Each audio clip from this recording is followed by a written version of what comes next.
So g'day and welcome back to just a quick video.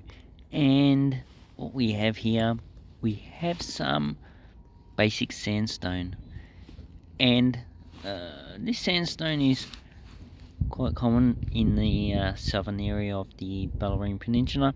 So I'm south of Geelong, but where I am now is basically basalt flow, and this material has been brought here because there's a lot of housing around here. And if you look at the fine structure, if you run your hand across it, it's quite rough and it feels sandy. And this is more than likely it's a Moorarbool Sandstone because it comes from a quarry that's close to that area. And it's lower Cretaceous. It's acros, coarse, feld-specific sandstone. You've got shales, mudstones. You've got plant fossils, but they're in the mudstones and the shales. You've got conglomerates. Obviously, we don't have any conglomerates. And here's a rough stratification of the formation. So at the bottom, we would have the conglomerates. Then we have the feld-specific sandstones. Acros. So this is just like a feld-specific sandstone, but that's 25% feldspar, and that's a green colour.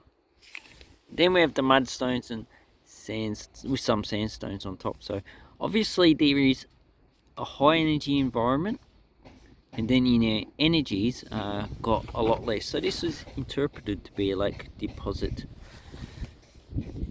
and a lot of the acros is detritus. God, my English is just too bad. And it's from pre-existing material. So they do have batholiths of granite and granodiorite around here, so a lot of the feldspars would have come from that, but a lot of that has been worn down. And if we could get a close-up of the actual grain particles, it's a bit hard to tell from my camera action. I need to get it in light that I can see the actual material a lot better. But what I can see here is that the darker particles are probably just material that has been contaminated. So it's probably just got clays on it. Then what I'm finding is that this is probably made up of crushed shells. So what we have over here looks like we have parts of bryozoans. Probably have parts of brachiopods, gastropods, and other types of material. But because it's so churned, so this is probably a shore deposit, sandy beach. There should be foraminifera in this material as well, but it's a bit hard, so I need to get a loupe or a microscope to put this under and find out what type of material that it is. So here we have a closer one. Yeah, so I do see some sand as well as crushed shell. So this is the type of material you'd find at a beach. Not really a shore deposit. So while I think it is a Moorarbool Sandstone, it's probably not really a lake deposit. It could be the Moorarbool Viaduct Sand.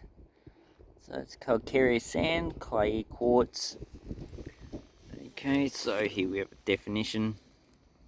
It's Pliocene, so it's about, I think it's about 3 million years old. Originous sand, gravels, and you've got some shelly fossils, and you've got leaf impressions. So I think that's what this material might actually be. So that is very interesting to actually find. And along with it, I find some pretty much limestone, calcium carbonate, has a chalky type of residual. So how would actually find out the calcium carbonate? put some hydrochloric acid or even just vinegar on it. See if it fizzes. Anyway, hope this helps you with the rocks that you find while you're out and about. Thank you and goodbye.